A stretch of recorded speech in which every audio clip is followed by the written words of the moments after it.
We live in a world our ancestors would barely recognize. Around the globe, the impact of human ingenuity is now everywhere. We've pushed back the limits of our planet at speeds, depths, and heights that would have left our forebears breathless. Driving all these achievements is humankind's extraordinary gift for invention. Through genius and inspiration, we've created exceptional solutions to complex problems. From the everyday to the spectacular, some good and some not so good. This series celebrates the million ways our great inventions have transformed our world. It's one small step for man, one giant leap for mankind.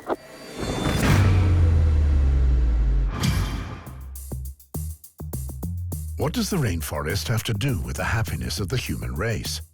The much-prized material that makes this invention so successful is sourced from here. It's an invention that has brought us fun and a sense of freedom and also protects against disease. It has given humankind self-determination and safety. It's a little accessory that can allay our fears.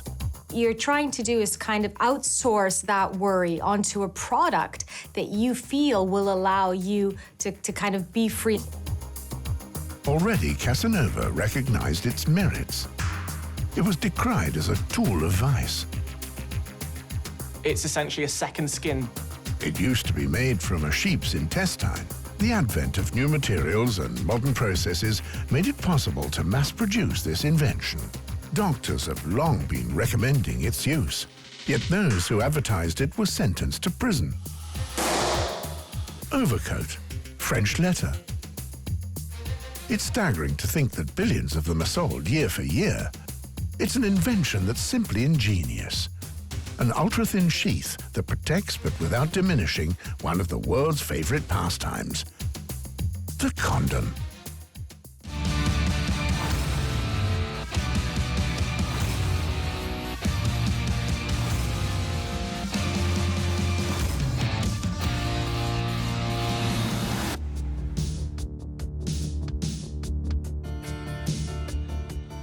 Technically, it was a big challenge.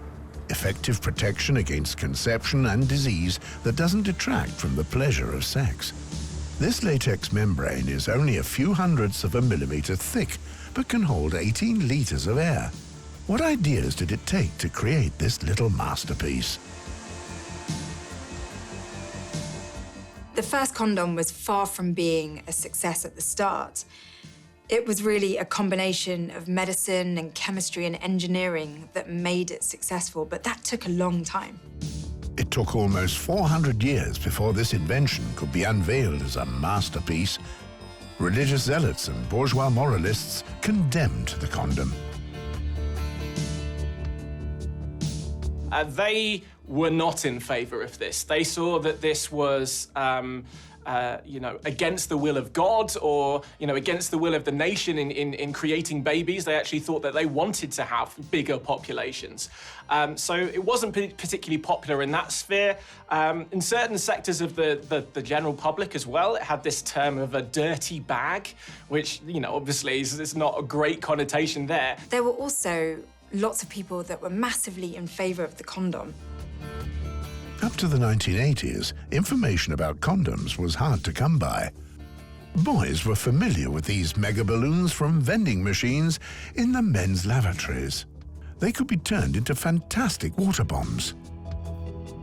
Great fun. They only gained public acceptance due to their role in the battle against HIV. After celebrity activists like Elton John joined the campaign to spread awareness about AIDS. Condoms, from grey beginnings to the boldly colourful present. Collectibles by Ingrid Mack, a Viennese condom shop owner, also runs a little condom museum. Daher kommen die Leute, das passende Kondom zu finden. People come here looking for condoms offering the highest level of protection and, as far as possible, no loss of pleasurable sensation. They want to practice safe sex while enjoying their lustful encounters. But it's been a long road to getting to where we are at now. A fish bladder. It is believed that the bladders of fish or other animals were used to sheath the penis in the early days. Contraception is an age-old human issue. In ancient times, women used ginger or pomegranates for contraception. A few recipes from ancient Egypt have survived. Small families seemed to be the norm as something that only women dealt with, and they tried various methods, including using honey, mixed with various things like crocodile excrement and the mucus of plants, and it was all inserted into the woman, and maybe it worked. Some kind of sheath would have been much more practical. Had they completely forgotten this basic idea? For centuries, nothing happened in this direction. Family planning was non-existent in the Middle Ages. You know, the idea of a pregnancy came down to God's will. Unlike in antiquity, now birth control was considered a sin and forbidden by the church. But there came a time when condoms were urgently needed, not to free women from the burden of an annual pregnancy, but for another reason.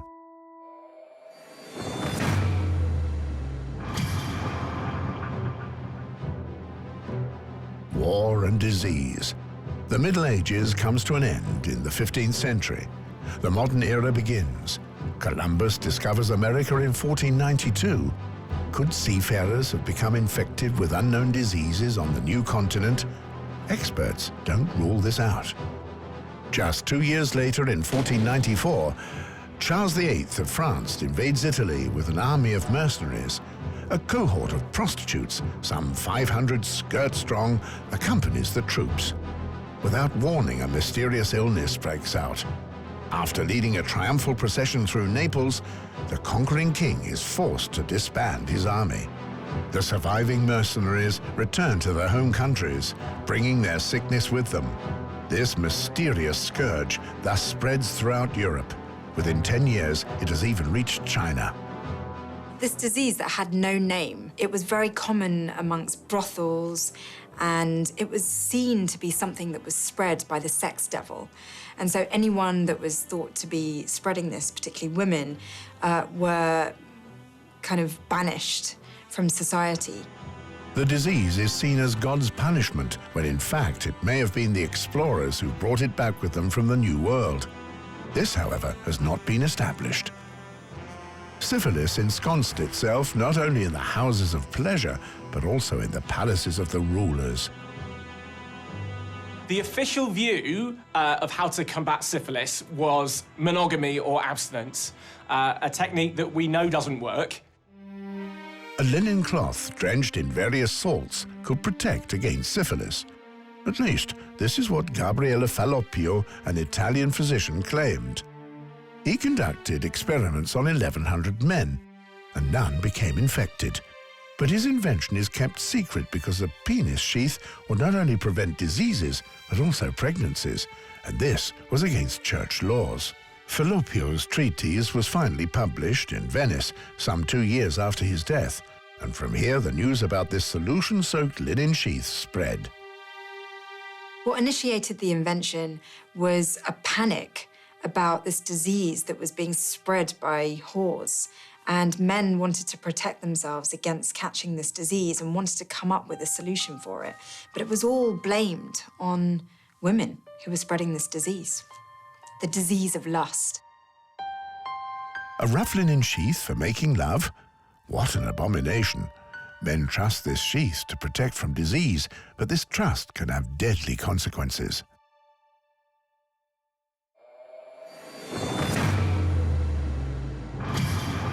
These days, we can trust condoms. They undergo various tests before they are approved as protection against sexually transmitted diseases and unwanted pregnancy.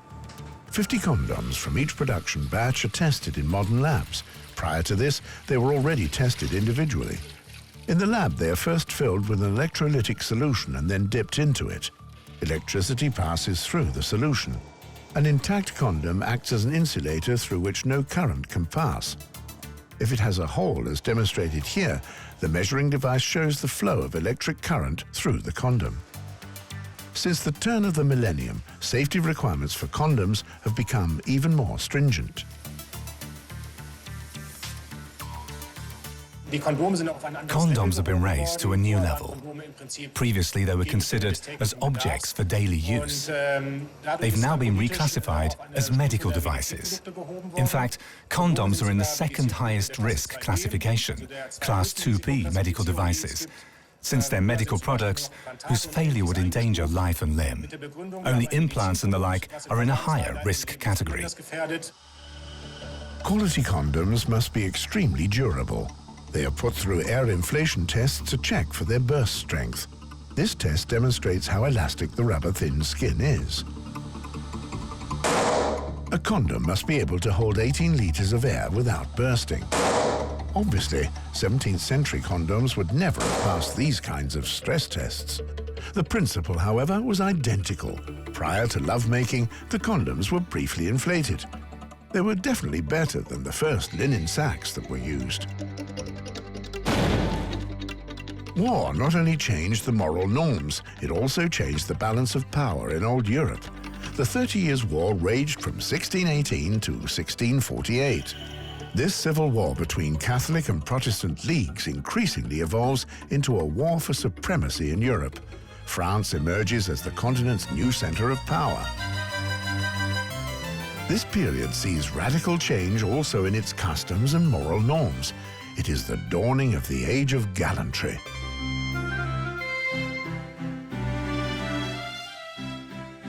Sex becomes something that is to be indulged in a different way. It becomes something to be explored and not just a function of having a family. Better protection from sexually transmitted diseases was sought so that this new sexual freedom could be properly enjoyed. People weren't eager to produce offspring with each of their sexual partners. The liberating solution comes in the form of condoms made of sheep intestines. Venetian Giacomo Casanova, writer and globetrotter, is not known for his discretion. In his memoirs, he describes his sexual adventures in juicy detail. Condoms are de rigueur for this baroque bon vivant. He too is known to have inflated them first, a safety check as part of erotic foreplay. I think is a throwback to kind of the safety of the condom and the idea that, look, I can sleep with, how many women, thousands was it that he was supposed to have slept with, because this is how safe this is and how durable. I think it was also kind of a play on the durability, and someone who's that promiscuous can even feel safe at that time. He would have been a great spokesperson for the condom, wouldn't he? Even sex with a nun, a pregnancy would cause a major scandal. Casanova trusts his condoms, which he refers to as English riding coats. In London, the term French letters is used when referring to condoms. In the 18th century, London was one of the world's biggest trade centres. And as in all port cities, one could readily find sex for money here. Finest French letters in various sizes and varieties were offered for sale. It is in such a condom manufactory that in 1750, a Madame Phillips is wooing customers. Madame Phillips had no shame in promoting her business of selling condoms. She had really good arguments, like it would stop you from getting pregnant, getting ill, and prohibit you from feeling that shame and fear and guilt of getting diseases in the first place. Washed intestines had long been used as sausage skins. This is probably what sparked the idea of fashioning condoms out of them. Lamb, calf, and goat appendixes are supple and offer the right size. It takes an elaborate process to make a condom that fulfills its purpose. The cleaned appendix is soaked in lye, bleached, disinfected, and then re-washed. Afterwards, it's scraped until only a thin membrane remains. This membrane is slipped onto a penis-shaped form to dry. A bow is subsequently stitched to the condom so it can't slip off during use. These things were not easy to use. I mean, I haven't tried it myself. I don't want to touch one of those things. But basically, you know, all of that stuff like the lubrication that you get with modern ones, that didn't exist, so you had to do that yourself. Well, so you'd have to moisten that beforehand, and then you've also got to make sure it's a tight fit and then do a bow up. I mean, this sounds like a lot of effort, far more than we're used to now. I think probably they had something that kind of worked, so it kind of felt like, well, you know, this is okay. There wasn't a sense that it could be so much better, which of course it becomes. A natural condom like this protects against unwanted pregnancy. In the 19th century, birth control finally became an issue. Rapid industrialization lures people from rural areas into the cities. In large families, children are obliged to work so that there is enough food on the table for everyone. The plight of women who often fell pregnant year after year is unimaginable. The idea that you would kind of stop a pregnancy, you know, oftentimes went against the notion of the will of God. So there was a sense that this was something you shouldn't engage in. Even in cases where it was felt, condoms weren't easy to come by. They were still expensive for the average person. A worker has to spend almost a week's wages for a good condom. Some manage to fashion their own protective devices out of animal intestines. Yet many women become pregnant despite using condoms. These nature condoms aren't very reliable, not just where pregnancies are concerned. And in fact, would not be as effective as you think. Yeah, a sheep's intestine is a form of membrane, but it's not completely going to stop the bacteria and viruses that we worry about with sexually transmitted diseases from going through. So actually, they weren't doing a very good job in that other thing. These condoms easily tore and they weren't very elastic. More and more users became dissatisfied with them, and new material was urgently needed.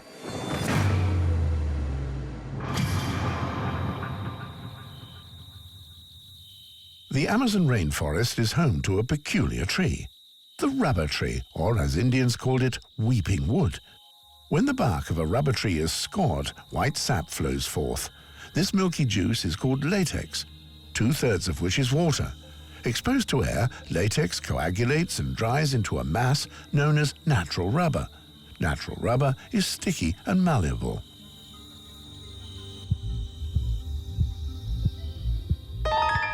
It solidifies when smoked or dried. A lump of natural rubber can be used to erase pencil markings. Would it be possible to fashion a condom out of this material? A scenario in which such a condom gets stuck is not a nice one. The American Charles Goodyear is obsessed with the idea of making natural rubber, which was actually called India rubber at the time, more stable and getting the stickiness out of it. His extensive and costly experimentation with natural rubber pushes Goodyear into debt. But he's convinced that his commitment will pay off. His business idea? Rubber shoes. But these neither look nice, nor is the rubber they are made of durable. So far, his competitors' attempts to harden rubber by mixing it with sulfur have also failed. Charles Goodyear was convinced that his predecessors were right, and he was really trying to get the rubber-sulfur compound mixture just right, and his first attempts weren't very successful. They often hardened and crumbled within a very short space of time. Goodyear mixes sulfur and white lead into the natural rubber. Turpentine oil is used as a solvent. Then he spreads this mass onto a piece of fabric, and then a fortunate coincidence occurs. In order for the turpentine to evaporate faster, Goodyear hangs the rubber next to a hot oven, and that causes it to turn black. And in frustration, he almost wants to tear it all down, but then realizes that it has the exact characteristics. Rubber, a fabulous invention. Sulfur and heat render natural rubber permanently elastic. The hardening process is called vulcanization. The age of rubber has begun. And that was the thing. He found, actually, you need to heat this thing up, and then that's what gives it those properties. So yeah, serendipitous invention that has changed the world. Goodyear set up a factory in Connecticut, probably the first rubber factory in the US. He manufactures tents and rubber shoes here for gold miners. And he keeps coming up with new ideas for rubber products. Tires, first for carriages and later for cars. In 1853, he makes gonorrhea bags, which he offers for sale. It's got an interesting marketing tool. You'd think that, it's made of rubber. We call them rubbers. He coined the phrase.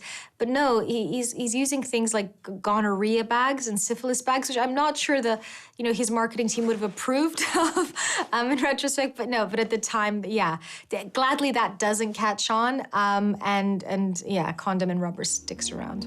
A milestone. Goodyear has found the ideal material. The first rubber condom is a so-called glans condom. It probably looks something like this.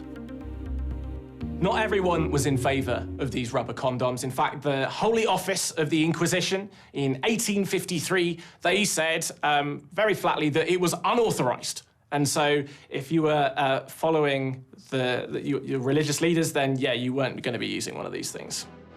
The World Fair, which was hosted by Philadelphia in 1876, saw the launching of the rubber glans condom, a breakthrough achievement at that time. In France, they were advertised as American tips. In Germany, they were simply called caps. So one thing that we obviously don't have today is this mini condom design. So literally just covering the tip, the glands of the penis. So they were almost like just a cap. And I mean, we can see now that that's a problem. I mean, how do you keep that thing on? It can slip off, and there's a whole load of other problems with disease and infection, and even I question its effectiveness. A short condom like this could hardly have been suitable to guard against pregnancy. Officially, that was irrelevant, but the little cap didn't adequately protect against venereal disease either. The discovery of pathogens at Berlin's Charité Hospital sends a jolt of anxiety through society. Microbiologist Fritz Schaudin and Erich Hoffmann, a dermatologist, discover the syphilis pathogen in 1905. The course of this disease and its modes of contagion were already well documented.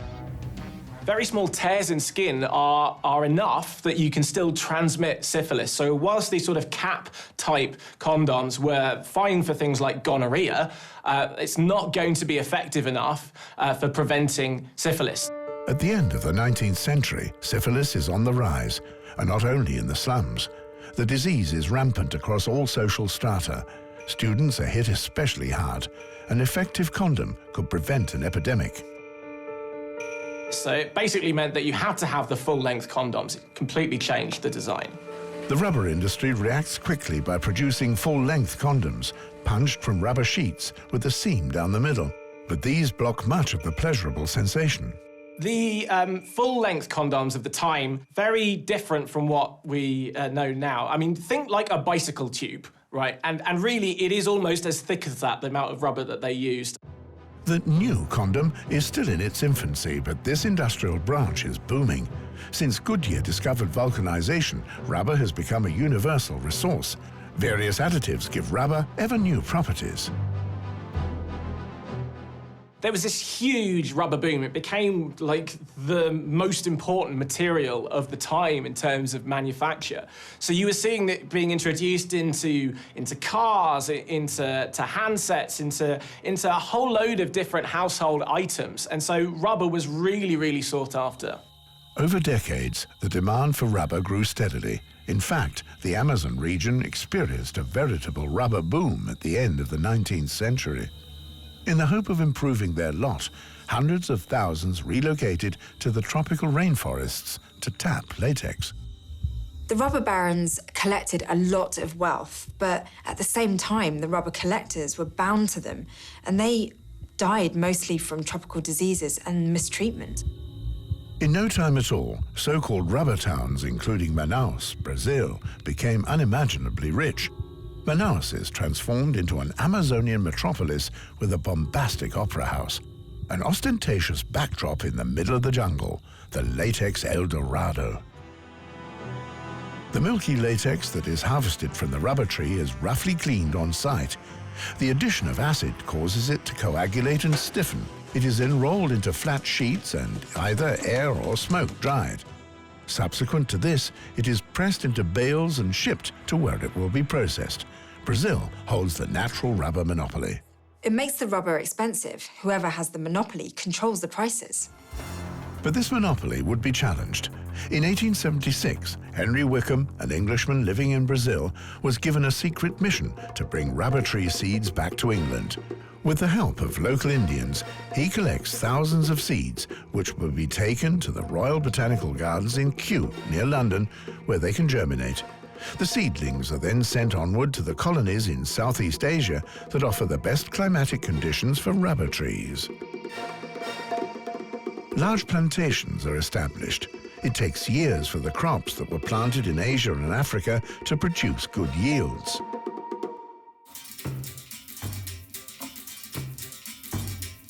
Rubber tapping used to be child labor.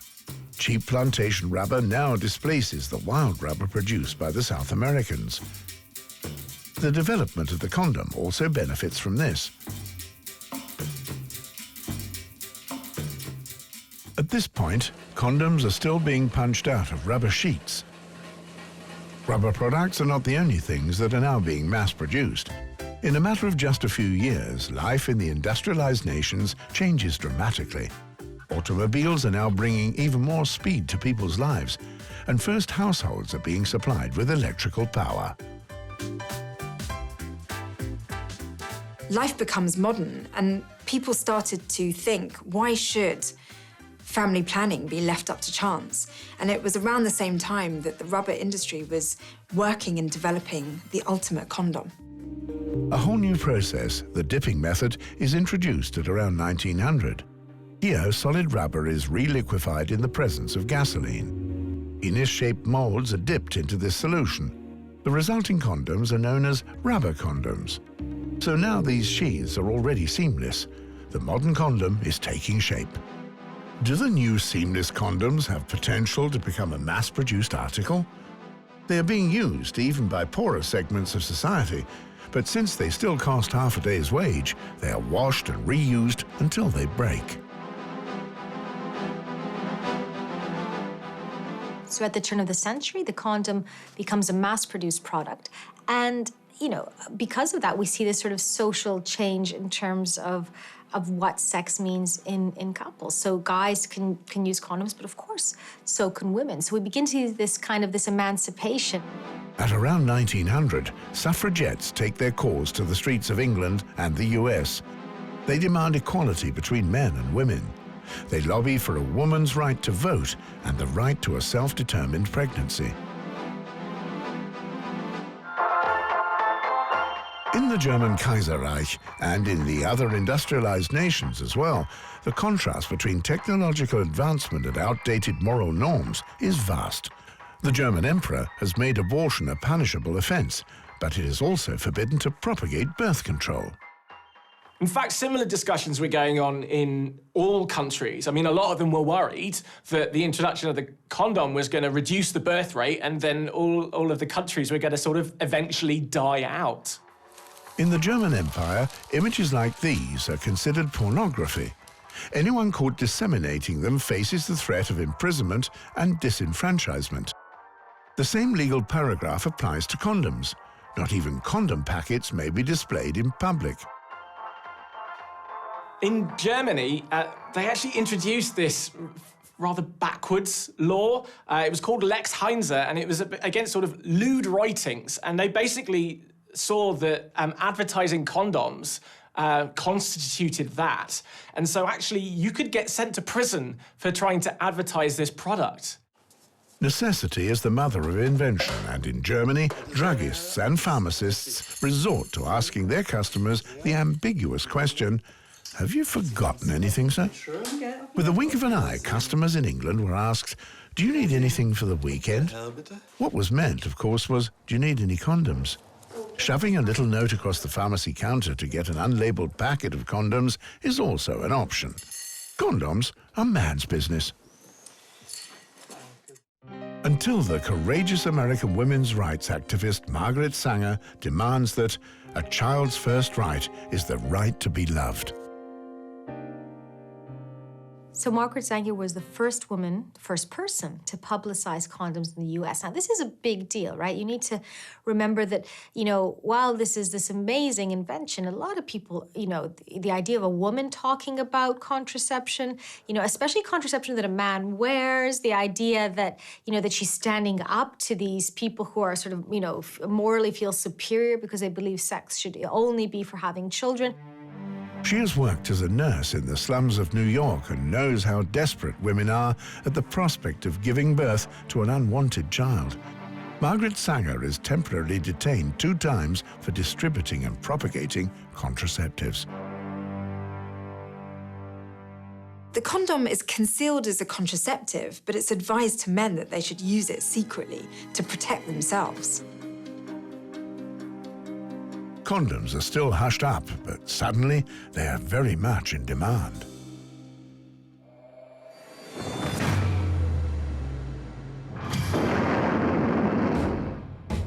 Condoms will be used to protect the German soldiers who are fighting at the front lines from venereal diseases. World War I begins in 1914. Between battles, these soldiers look for quick sex in the army brothels, and condoms are made available for these encounters. Unlike at home, here they are even recommended. Americans didn't join the war until 1917. While they are well prepared for the fighting, they are ill prepared to deal with venereal diseases. The US Army doesn't supply its soldiers with condoms. Instead, it counts on them to abstain from sex. 400,000 cases of syphilis and gonorrhea from American soldiers, which is a staggering number. It triggered a process of rethinking. In the United States, condoms are now classified as infection protection. Widespread use of condoms during the war showed Europeans how useful they are. But they also found out that condoms aren't quite reliable enough. When a plane crashes, we hear about it in the news, but if a condom bursts, we don't hear about it at all. And so we never got to hear about new diseases that occurred as a result of not using condoms. There's even an era of rubber children that were born as a result of bursting condoms. Julius Fromm, a Berlin-based condom manufacturer, is among the first to test each condom individually, in this case with compressed air. His condoms, so-called Fromms, are the first branded condoms. And they are so popular that they make it all the way to the cabaret stage in the 1920s. Fromms? Gents on Fromms for their loved ones. Suddenly it's okay to talk about condoms even in public. Society has changed. The post-war era is basically a sexual free-for-all. A more open relationship to sex and love develops during these restless years. The Roaring 20s is a time where you begin to see people dressing differently, dancing differently. There's a sense of a more social freedom. Condoms are no longer an insider's tip. You see the adoption of the condom being used both in different social spheres and, of course, both by men and women. Only now do manufacturers become more interested in knowing how long and wide an average penis is and what kinds of forces a rubber skin has to withstand. This is scientifically determined using hundreds of men. When does a condom offer the perfect fit? Should it fit loosely or should it fit snugly? What we've seen, not just pertaining to our production, but across the globe, is that a nominal width of 52 millimeters when lying flat seems to fit the human penis nicely. It's of course very important that the condom is smaller than the penis. Condom length, roughly 180 millimeters, was soon settled as well. The very limited durability of condoms at the beginning of the 1920s was, however, a major problem. That's because condoms, up to this point, were vulcanized at a low temperature. The introduction of hot vulcanization is what made condoms more stable. Even now, this process is key to achieving the condom strength we have come to expect.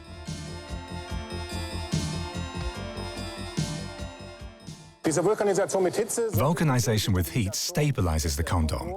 It basically ensures that the rubber, which is made of particles, little rubber beads, that these form cross-links between individual long molecules of rubber. This makes the rubber very elastic. This is how elastic a condom is, thanks to hot vulcanization. After vulcanization, the cooled condoms are washed. While condoms were already hot vulcanized some 100 years ago, the material used was much thicker. So how did condoms become ultra-sensitive?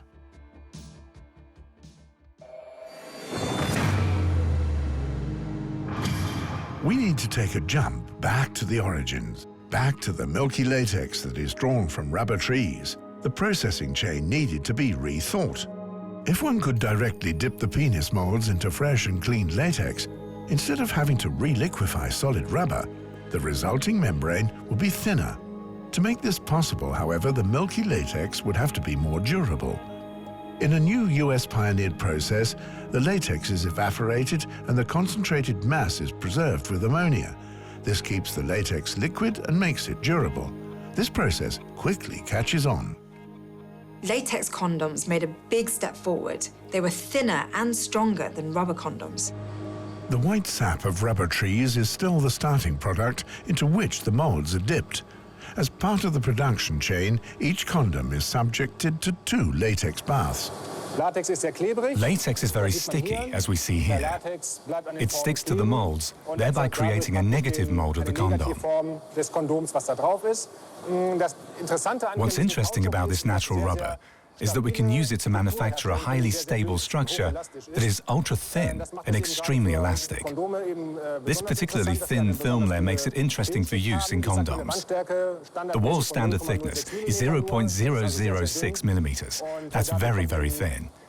It's what gives the condom its elasticity, authentic sensation during use, as well as its thermal conductivity. The first latex condoms are big sellers in the US as early as 1929. Young's Rubber Company is the first company in the world to manufacture Trojan brand latex condoms. Whenever you're able to mass produce something, it drives the cost of the individual items like massively down. And so really the ability to mass produce rubber and latex, it just made condoms not such a specialist item. It made it affordable for everyone.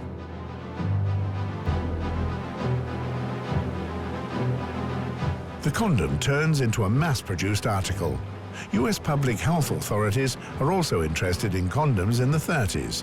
For the first time, the strength of 2,000 condoms from different manufacturers is checked using airburst and water testing.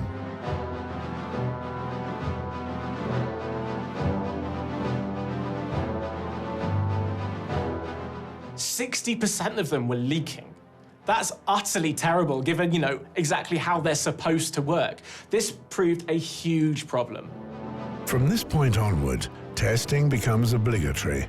In the United States, condoms are classified as medical devices. Syphilis kills babies.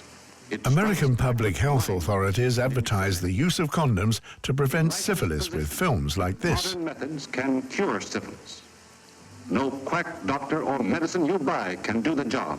Prostitutes and pickups aren't safe and cannot be made safe. It doesn't pay to take a chance. Use a rubber. In the United States, condoms are marketed exclusively as protection against sexually transmitted diseases. In Germany, condoms are advocated as a way to guard against pregnancy in the early 1930s. This personal liberty would soon be curtailed. The Nazis rise to power in 1933. Just a few years later, preparations for war begin. During the Third Reich, condoms may neither be sold in vending machines nor officially advertised. Nevertheless, condom production continues. In the event of war, troops are to be supplied with condoms. When Germany starts the war in 1939, condoms are classified as essential to the war effort. The German troops never experienced any shortages of condoms. The enclosed instruction leaflets make known that the condoms are for the exclusive use of the Wehrmacht. They are to be used to prevent sexually transmitted diseases. They are not intended for use as birth control back home. We don't actually know exactly how many condoms were sent to the Wehrmacht during World War II, but what we do know is that, that they set up these brothels and that condoms were obligatory. So the number is probably huge. The US Army also equips its troops with condoms. The American soldiers are equipped not only with guns and, protective headgear, but also with condoms to ensure that they aren't getting these illnesses that they're worried about and to ensure that they're safe.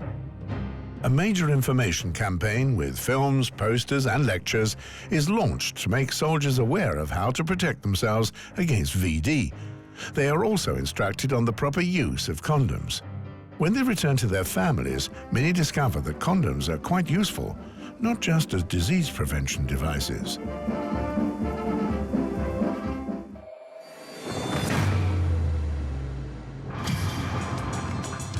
Family planning is becoming popular. Those who don't want to leave the size of their family to chance are using condoms in the early 50s. It's the most popular way to keep the family small enough to fit into a compact car.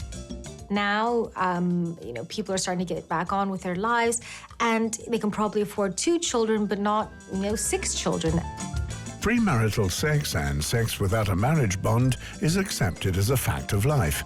If you want to be child-free, use condoms. Delivered by mail in discreet packaging, which is an American idea, makes buying them easier.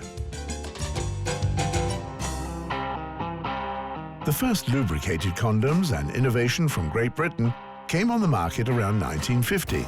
The London Rubber Company used to make barber supplies, but now it's shaking up the condom business. This is followed by a surge of other new and urgently needed ideas.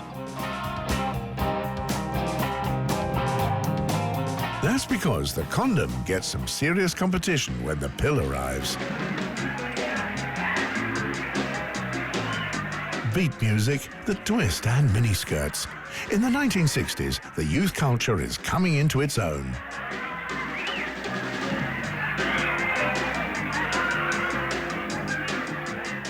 The 60s happened because the 20s happened, because soldiers were given the condoms to go to war. And I think it set that groundwork. So by the time you hit the kind of make love, not war sort of hippie era, you've had those messages in the background, and a lot of them came because of the prophylactic. The pill versus condoms at a time when syphilis has lost its fear factor.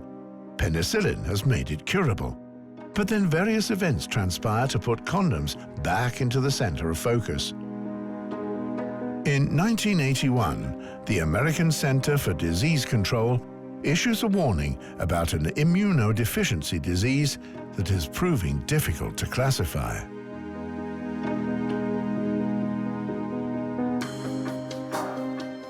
It was known to be common amongst homosexual men, and as a result, it was assumed that it was transferred sexually. And everyone already feared and knew about AIDS. A new virus that weakens the human immune system is discovered. What's particularly treacherous about this virus is that people usually don't have symptoms until long after they've been infected. And it strikes homosexual men more frequently than any other group. It quickly becomes clear that the virus is transmitted directly into the bloodstream, usually through unprotected sex. Prominent victims of HIV and AIDS include Freddie Mercury, Anthony Perkins, and Rock Hudson. Now that some of its victims are familiar faces, it causes alarm throughout the world. But it is no longer a disease that exclusively targets homosexuals. For the second time after syphilis, a deadly disease is shaking the foundation of carnal love. It comes as a deep shock. Nobody wants to give up their 20th century lifestyle, but prevention efforts are stepped up. Almost 38 million people worldwide are infected with HIV. Over 770,000 people still die from this virus year for year. In Africa, it has caused a full-blown humanitarian catastrophe. Condoms against AIDS. Condoms are the most effective protection against infection, but this idea still needs to gain traction. Condom manufacturers are using creative marketing. The objective is to popularize them as a form of contraception. And cheerful condoms may also help overcome the fear of AIDS. Das Kondom als solches ist das einfachste Verhütungsmittel, nicht? Condoms are such an uncomplicated contraceptive. Even in days past, when they were mainly used when hiring a prostitute. That's how condoms used to be advertised. You can hire a whore without getting or giving a sexually transmitted disease. So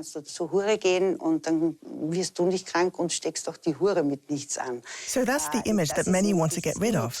We want people to know that you can use condoms for regular sex with your girlfriend. We want the condom to shed its grubby image.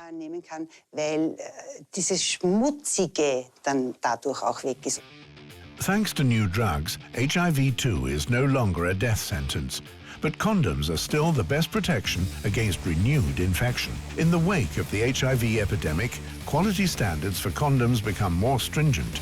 Each condom is tested before it is packed for sale. The safest method is to test the condom under high electric voltage, more than 1,000 volts. A perfect condom won't let electric current flow through it. If, on the other hand, the condom has a pinhole or a thin spot, electricity will pass through it, and this is detected. For a real mass product to stand out in the crowd, it takes something special. Sexually transmitted disease prevention is becoming a lifestyle product.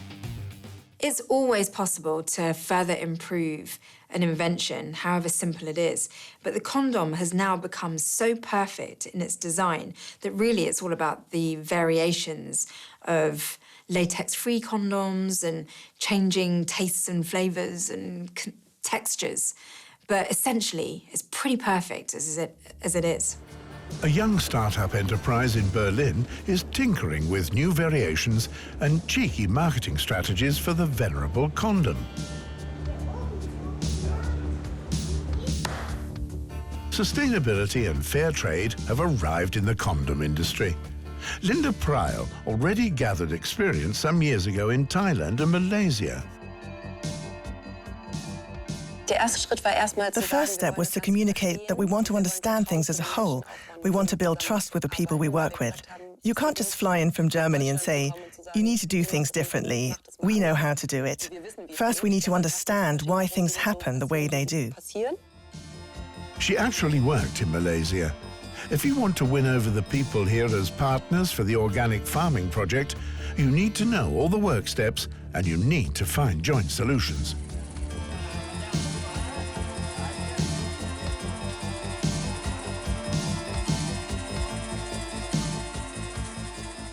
In unserem Verständnis geht es nicht nur darum, in our opinion, an integrated approach is required for rubber to be sustainable. We don't want to sacrifice any rainforest trees. Consideration must be given to biodiversity on the farmland and to the chemicals, agrarian chemicals, that are being used. Or can we do without the chemicals? Can we go organic? Oder können wir es bio machen? In terms of technical sophistication, the latex condom has reached its peak. It's an invention that has liberated us.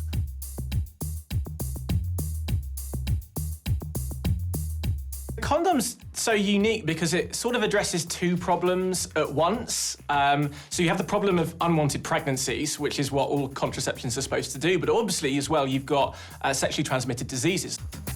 The condom has come a long way from Casanova's English riding coat made of sheep intestines. The condom, a companion for lust and vice. It took the sap of rubber trees for the condom to become an elastic skin. Rubber, the 19th century's new miracle material, gave momentum to its development.